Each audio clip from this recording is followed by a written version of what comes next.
Hi learners, this is Ajit Singh. Welcome to Trident Maths.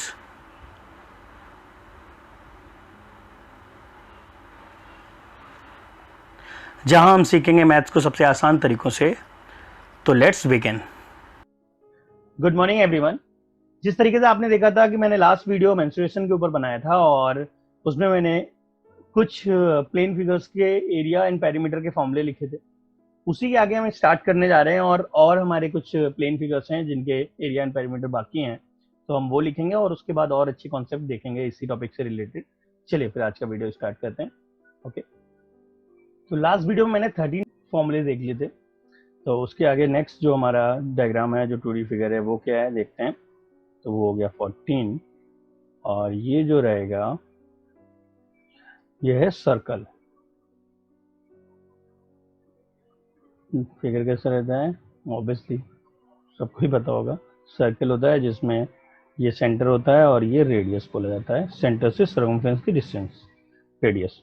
Okay, तो are को मैंने क्या बोल दिया, रेडियस। इसी तरीके से जो एरिया हो जाता है वो पाई आर स्क्वायर, हमें याद रखना है, और पेरीमीटर होता है 2 पाई आर। ओके, चलिए देखते हैं नेक्स्ट फिगर क्या है हमारा। तो नेक्स्ट फिगर है हमारे पास semicircle. Semicircle, circle का हाफ सेमी सर्कल हो जाता है। तो चलो वो भी देख लेते हैं कैसे बनेगा। ये सर्कल बन गया और इसका हाफ कर देना है,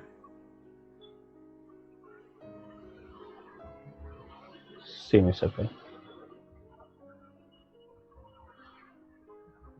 तो इस तरीके से ये तो हो गया डायमीटर, और ये सेंटर, ये आर, तो ये भी आर।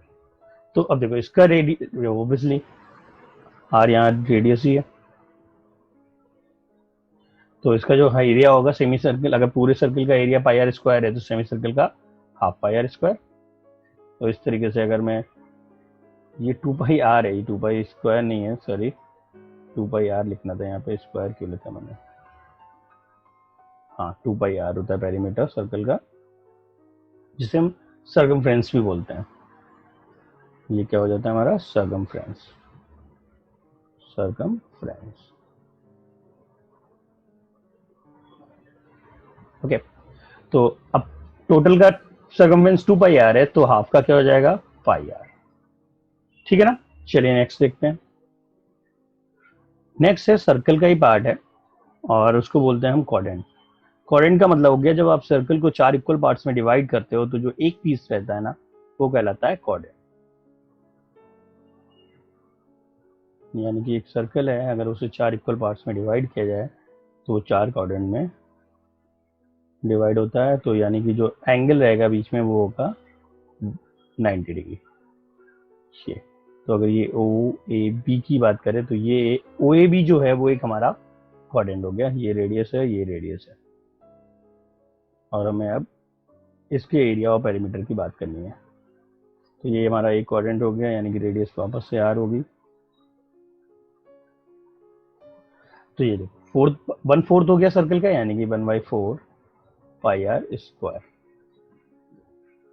और इस तरीके से इसका जो पेरीमीटर आ जाएगा वो कितना हो जाएगा। अब देखो पेरीमीटर में क्या हो जाएगा, ये दो रेडियस भी जुड़ेंगे, यानी कि 2r प्लस, अब ये वाला r कितना हो जाएगा, 1/4 ऑफ सर्कल का पेरीमीटर, यानी कि 1/4 इंटू 2 पाई आर। सॉल्व करेंगे तो आ जाएगा 2r plus pi R by 2। ये हमारा हो गया क्वाड्रेंट का area and perimeter. Next diagram देखते हैं।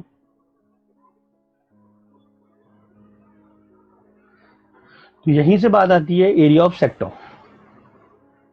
एरिया ऑफ सेक्टर में क्या, अभी देखो ये 90 डिग्री था, जब सेक्टर यानी कि जनरल बात कर रहे हैं हम अब, कि वो जो थीटा है बीच में, जो 90 जगह हम कोई भी लेंगे तो भी चलेगा। जैसे अगर हम बात करते हैं सेक्टर क्या होता है, तो ये अगर सेंटर है और दो रेडियस है हमारे पास इस तरीके से, तो रेडियस और आर के बीच के जो रीजन होता है वो कहलाता है सेक्टर। किसी भी सर्कल में सेक्टर की बात करें, सेक्टर ऑफ ए सर्कल। तो ये भी आर हो गया, ये आर हो गया, और मान लिया ये एंगल थीटा है, ठीक है ना। तो जो एंगल हो गया वो थीटा हो गया हमारे पास।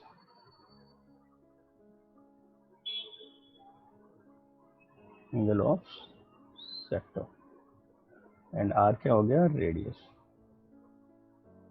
तो इसका जो एरिया हो जाएगा वो हो जाएगा theta upon 360 pi r square. क्यों? क्योंकि पूरा सर्कल जो होता है वो 360 होता है, और उसका सिर्फ हमने थीटा वाला पार्ट लिया है। तो इसका मतलब थीटा अपॉन 360 और पाई आर स्क्वायर, तो पूरा सर्कल का एरिया होता ही है। अब पेरीमीटर कितना हो जाएगा, वापस से देखो, theta upon 360 into 2 pi r करेंगे तो क्या हो जाएगा, ये हमें आर्क मिल जाएगा, ये आर्क की लेंथ आ जाएगी, और साथ में प्लस 2r। तो इस तरीके से हमें ये पूरा पेरीमीटर मिल जाएगा सेक्टर का, ठीक है ना। चलिए आगे देखते हैं। तो नेक्स्ट फिगर है हमारा ट्रायंगल इन अ सेक्टर। चलिए समझते हैं क्या है ये ट्रायंगल इन अ सेक्टर। तो एक सर्कल है, सर्कल के अंदर सेक्टर होता है हमारा, 2 रेडियस और 1 आर्क के बीच में। तो जो रेडियस और आर्क के बीच में ये जो सॉरी दोनों रेडियस हैं, अगर इन दोनों जो आर्क है उसके एंड पॉइंट्स को मिला दिया जाए तो क्या बना, एक ट्रायंगल फॉर्म हो गया। तो अब मुझे इसका एरिया फाइंड करना है कि जो ये ट्रायंगल आ रहा है ना ए बी सी, तो ये ट्रायंगल ए बी सी है, इसका एरिया क्या होगा, ऑब्वियसली ये रेडियस है। तो देखो इसका फॉर्मूला क्या हो जाएगा, ये आर तो हमें पता है कि ये रेडियस है, पहले भी बता चुके हैं हम, और ये हो जाएगा हमारे पास थीटा जो हो गया एंगल ऑफ सेक्टर। तो जो एरिया आता है इसका वो हम सबको याद रखना है, क्या हो जाएगा, half r square sine theta, half r square sine theta. और पेरीमीटर हो जाएगा इसका हमारे पास 2r plus length of B C, ठीक है। चलिए आगे देखते हैं हम। तो इस तरीके से हमारे कुछ प्लेन फिगर्स थे जिनके हमने एरिया और पेरीमीटर के बारे में डिस्कस किया। इसके बाद कुछ और कॉन्सेप्ट देखते हैं, आइए चलें। तो अब हम देखेंगे कुछ इंपॉर्टेंट कॉन्सेप्ट हमारे इक्विलेटरल ट्रायंगल्स के हैं, ठीक है ना। तो सबसे पहले देखते हैं इक्विलेटरल ट्रायंगल्स में क्या क्या हो सकता था जो हमें पता होना चाहिए था इक्विलेटरल ट्रायंगल के बारे में। अभी तक हमें सिर्फ ये पता था कि भाई इक्विलेटरल ट्रायंगल में तीनों साइड्स इक्वल होती हैं और तीनों एंगल 60 के होते हैं, ठीक है। ये बात तो होगी कि भाई तीनों एंगल 60 हो जाते हैं और उनकी तीनों साइड्स आपस में इक्वल होती हैं, ए बी एंड सी। अब अगर हम बात करें कि इस इक्विलेटरल ट्रायंगल का जो एल्टीट्यूड है उनकी लेंथ क्या होगी, जितने भी एल्टीट्यूड, ऑब्वियसली इक्विलेटरल ट्रायंगल है तो उसके तीनों एल्टीट्यूड सेम होते हैं। एल्टीट्यूड यानी कि सामने वाले वर्टेक्स से परपेंडिकुलर डिस्टेंस, जो बेस पे आप परपेंडिकुलर डिस्टेंस डालते हैं, जो हाइट होती है वो एल्टीट्यूड बोला जाता है। ये लेंथ क्या होगी अगर एक इक्विलेटर की साइड हमें पता है, तो आइए हम फाइंड करते हैं इसके बारे में। ये अगर ए है, ये ए है और ये ए है, तो एच क्या होगा हमें ये जानना है। तो कुछ लोग इसमें पाइथागोरस थ्योरम भी लगा देते हैं और कुछ लोग ट्रिग्नोमेट्री से भी ये फाइंड कर सकते हैं। तो हम पाइथागोरस थ्योरम और ट्रिग्नोमेट्री दोनों से ही देख लेते हैं इसको। देखो क्योंकि 9th तक ट्रिग्नोमेट्री सीबीएसई में है नहीं, तो हम 9th के बच्चे की अगर बात करेंगे तो उसे फिर पाइथागोरस थ्योरम से निकालना पड़ेगा। जब वो 10th में आ जाएगा तो बड़ी आसानी से वो इसको ट्रिग्नोमेट्री की हेल्प से भी फाइंड कर सकता है। तो दोनों ही कॉन्सेप्ट देखते हैं, पहले हम देखेंगे पाइथागोरस थ्योरम से और फिर हम देखते हैं ट्रिग्नोमेट्री से कैसे हम हाइट फाइंड करेंगे। तो देखो इक्विलेटरल की खासियत होती है कि ये अपने आप में आइसोसेलेस ट्रायंगल भी होता है, और इसका जब परपेंडिकुलर ड्रॉ करोगे आप तो ये बेस को हमेशा 2 इक्वल पार्ट्स में डिवाइड कर देता है, बाइसेक्ट करता है। यानी कि ये हो जाएगा a/2, यानी कि अगर इस पॉइंट को हम d ले लेते हैं तो bd की लेंथ a/2 हो जाएगी, ए बी हमारा a हो गया और ad है h। तो अगर मैं बात करूं इन ट्रायंगल adb में और इसमें हम लगाते हैं पाइथागोरस थ्योरम, तो आ जाएगा ab square equal ad square plus bd square. तो यहाँ से मुझे मिलेगा a square equal h square plus a square by 4, क्योंकि ad bd मतलब a/2 उसका स्क्वायर a स्क्वायर बाई 4, और ये a दूसरी तरफ शिफ्ट कर देते हैं, यानी कि h स्क्वायर आ जाएगा a square minus a square by 4। तो यहाँ से आ जाएगा h square equal to 3a square by 4, और फाइनली रूट लेने पे मिल जाएगा h इक्वल टू √3/2a। और ये हमें याद होना चाहिए, किसी भी इक्विलेटरल ट्रायंगल की हाइट √3/2a होती है, ठीक है ना बात। तो ये हो गया हमारा 9th वाला कॉन्सेप्ट पाइथागोरस थ्योरम से। अब अगर हम बात करते हैं जब हमें ट्रिग्नोमेट्री पता है और हम ट्रिग्नोमेट्री अप्लाई कर सकते हैं, तो वापस से देखते हैं कि कैसे हम निकालते हैं सी की वैल्यू को ट्रिग्नोमेट्री से। फिर हम बात करते हैं अगर इन triangle A B D sin 60, sin 60 कहाँ है, ये रहा, यानी कि एंगल बी की बात कर रहे हैं हम। तो sin 60, थीटा के अपोजिट हाइपोटेन्यूस परपेंडिकुलर होता है और 90 का अपोजिट हाइपोटेन्यूस होता है, यानी कि क्या आ जाएगा, AD अपॉन AB। तो sin 60 की वैल्यू हमें याद होनी चाहिए, वो होती है √3/2, और AD हमें यहाँ पे गिवन है H और AB गिवन है A, क्रॉस मल्टीप्लाइड, तो यानी कि H इक्वल टू √3/2A। तो इस तरीके से भी हम इसकी हाइट फाइंड कर सकते हैं। तो ये हो गई हमारी इक्विलेटरल एंगल की हाइट। अभी क्लियर हुआ? तो अब बात आती है, जब हाइट मिल गई तो एरिया क्या हो गया, जो हम पहले भी देख चुके हैं, हम समझते हैं वो एरिया ऐसा क्यों आया था। तो एरिया ऑफ ट्रायंगल क्या हो जाएगा, equilateral angle, half base into height. तो इस तरीके से आ जाता है √3/4A²। तो ये दोनों चीजें हमें बहुत अच्छे से पता होनी चाहिए, ठीक है। तो ये हो गई बात इक्विलेटर की हाइट की और उसके एरिया की। इसके बाद इसमें और भी चीजें क्या है कि हम जैसे एक लास्ट वीडियो, एक मैंने इससे पहले एक वीडियो बनाया था ज्योमेट्री पे, जिसमें मैंने आर्थो सेंटर, इन सेंटर, सरगम सेंटर और सेंट्रॉइड के बारे में बात की थी। तो वहीं हम बात कर रहे हैं, अगर मैं इन सेंटर क्यों होता है, आर्थो सेंटर क्यों होता है, वो सारी बातें आगे हम देखते हैं। चलिए स्टार्ट करते हैं।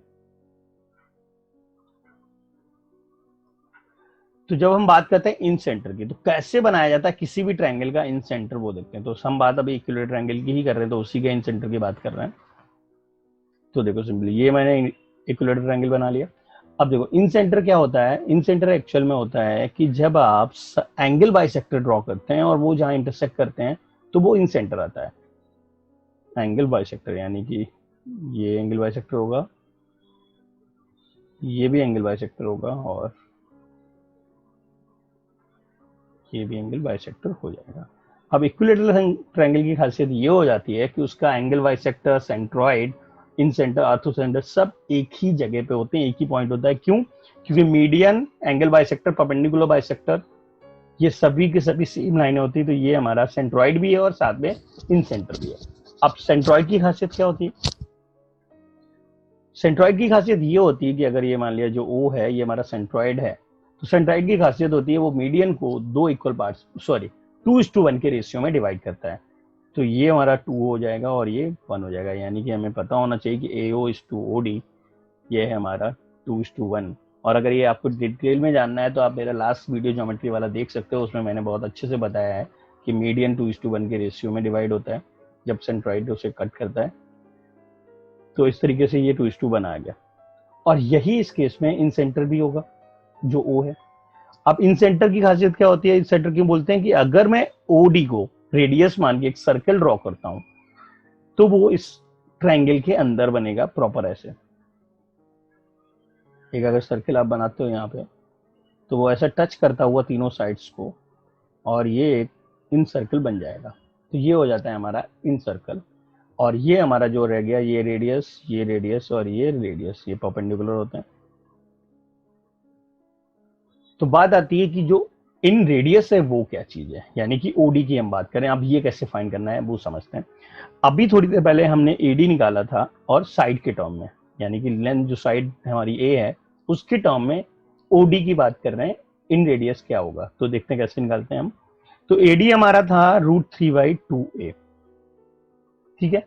और OD जो होगा वो हो जाएगा, अब देखो ये 2:1 के रेशियो में, यानी कि अब ये पूरा अगर 3x हो गया तो ये सिर्फ x हो गया, यानी कि 1/3 इंटू h यानी कि AD। इसका मतलब लिख सकते हैं 1/3 इंटू √3/2A। इसको सिंप्लीफाई करते हैं तो ये हमारे पास आ जाता है A/2√3, और यही हमारा कहलाता है इन रेडियस इन इक्विलेटरल एंगल। ये आप डायरेक्टली याद रख सकते हो कि एक इक्विलेटरल एंगल का इन रेडियस निकालने का तरीका है A/2√3। तो ये हो गया हमारा इन रेडियस का लॉजिक।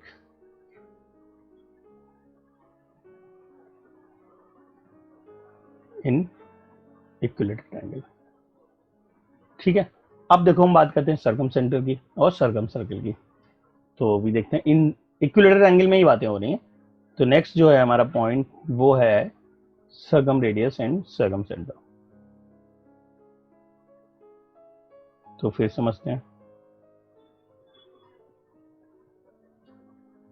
तो देखो, सरगम सेंटर कैसे मिलता था? साइड्स के परपेंडिकुलर बाइसेक्टर जहां इंटरसेक्ट करते हैं वो सरगम सेंटर होता था। और उसकी खासियत होती है थी कि अगर एक सर्कल कंप्लीट करोगे तो बाहर बाहर वो तीनों वर्टेक्स से टच करता हुआ जाएगा। तो पहले हम एक सर्कल बना लेते हैं जो सरगम सर्कल होगा, और उसके अंदर एक इक्विलेटरल एंगल बना लेते हैं।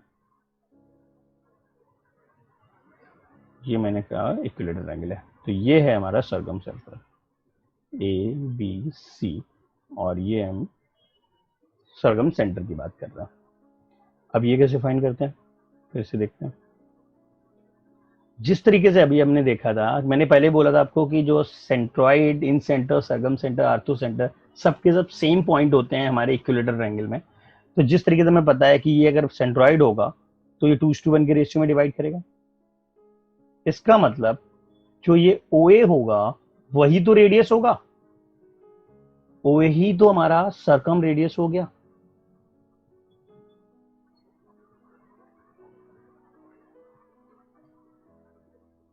है कि नहीं? तो इसका मतलब इसको फाइंड करने का तरीका क्या हो जाएगा, वापस देखो, OA हो जाएगा 2/3 ऑफ H यानी कि AD। तो यानी कि OA आ जाएगा 2/3 इंटू √3/2A। 2 से 2 कैंसिल आउट, तो यहां से जो OA आ जाएगा वो आ जाएगा A/√3।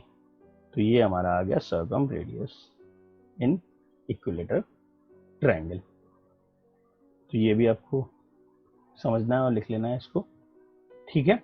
तो कुछ इंपॉर्टेंट बातें हैं वो भी हम लिख देते हैं यहाँ पे। चलिए देखते हैं। तो जिस तरीके से मैंने आपको बताया था कि एक इक्विलेटर ट्रायंगल में orthocentre, centroid, incentre and circumcentre coincide at the same points, ठीक है ना। और सरकम रेडियस अभी हमने देखा था कि वो 2 टाइम्स ऑफ इन सेंटर लिखा जा सकता है, ठीक है। चलिए फिर आगे हम देखते हैं। तो अगला पॉइंट जो हमारा है वो है पॉलीगन्स। पॉलीगन्स क्या होता है? The polygons is a plane figure enclosed by the 3 और more than 3 sides straight lines, ठीक है ना। तो वो होता है पॉलीगन, यानी कि 3 या 3 से ज्यादा का कोई अगर क्लोज फिगर है, 3 या 3 से ज्यादा लाइंस का कोई अगर क्लोज फिगर है तो वो हमारा पॉलीगन फिगर। रेगुलर पॉलीगन क्या हो गया? अगर इस पॉलीगन की सभी साइड्स आपस में इक्वल हो जाती हैं तो वो एक रेगुलर पॉलीगन होता है। जैसे लिखा हुआ है, if all the sides of the polygon are equal it is called a regular polygon, ठीक है ना। अब कुछ फॉर्मूले हैं जो इस टॉपिक में जरूरत है और हमें याद होने चाहिए, हम उनको एक एक करके डिस्कस कर लेते हैं यहाँ पे, और आगे क्वेश्चन पे बहुत हेल्प करेंगे हमारी। तो सबसे पहले आता है कि सम ऑफ एक्सटीरियर एंगल, किसी भी पॉलीगन्स के एक्सटीरियर एंगल का सम क्या होगा? तो सीधे सीधे याद रखो आप, उसको हम बोल सकते हैं 360। किसी भी साइड का रेगुलर पॉलीगन हो उसके सभी एक्सटीरियर एंगल का सम 360 होगा। सम ऑफ इंटीरियर एंगल्स, अगर नंबर ऑफ साइड्स जो पॉलीगन है वो n है तो फॉर्मूला हो जाएगा n-2 इंटू 180। n यानी कि नंबर ऑफ साइड, जितने भी पॉलीगन्स का वो होता है। एग्जाम्पल के लिए हम बात करते हैं, n अगर 4 होता तो 4 - 2 2 इंटू 180 यानी 360। हम सबको पता है कि क्वाड्रेटल के इंटीरियर एंगल का सम 360 ही होता है, सभी इंटीरियर एंगल का सम 360 होता है। अब बात करते हैं नंबर ऑफ डायगोनल्स। तो ये फॉर्मूला क्या हो जाएगा? n नंबर ऑफ साइड्स हैं, ठीक है, n-3 डिवाइडेड बाई 2। आप चेक कर सकते हो इसे भी। तो ये हमेशा ही याद रखना है कि किसी भी पॉलीगन्स की क्वाड्रेटल का फॉर्मूला n-3 डिवाइड बाई 2। और लास्ट है हमारे जो पेरीमीटर, ऑब्वियसली रेगुलर पॉलीगन है तो इसका मतलब n इंटू ए यानी कि साइड, जो लेंथ टी होगी ना साइड, तो यहाँ से आ जाएगा n इंटू ए। क्लियर है? तो ये हमें याद रखना है। चलिए आगे देखते हैं। तो दो फॉर्मूले और है हमारे पास, वो क्या है? Each interior angle. तब देखो सभी एंगल का तो हमें सम पता था, तो ईच इंटीरियर क्या हो जाएगा? यानी कि n-2 इंटू 180, तो ऑल इंटीरियर एंगल का एडिशन था, और डिवाइडेड बाई हम नंबर ऑफ साइड्स कर देते हैं। तो इस तरीके से हमारा एक एंगल आ जाएगा interior. External angle, total angle का सम कितना था? 360, और डिवाइड बाई n कर दिया तो हमारा एक्सटीरियर एंगल आ गया। तो इस तरीके से पॉलीगन हो गया। अभी इसके आगे और भी बहुत चीजें हैं, हम लोग 3D डायग्राम्स भी देखेंगे, तो ठीक है, वो हम लोग मैं नेक्स्ट वीडियो में लेके आऊंगा। अगर इससे पहले वाला वीडियो आप लोगों ने नहीं देखा तो जरूर देख लेना उसको, और एक ज्योमेट्री का जो वीडियो है हमारा वो भी देख लेना जो इससे जुड़ा हुआ है। ठीक है, फिर आज का वीडियो हम यही रोकते हैं। Okay, bye, take care.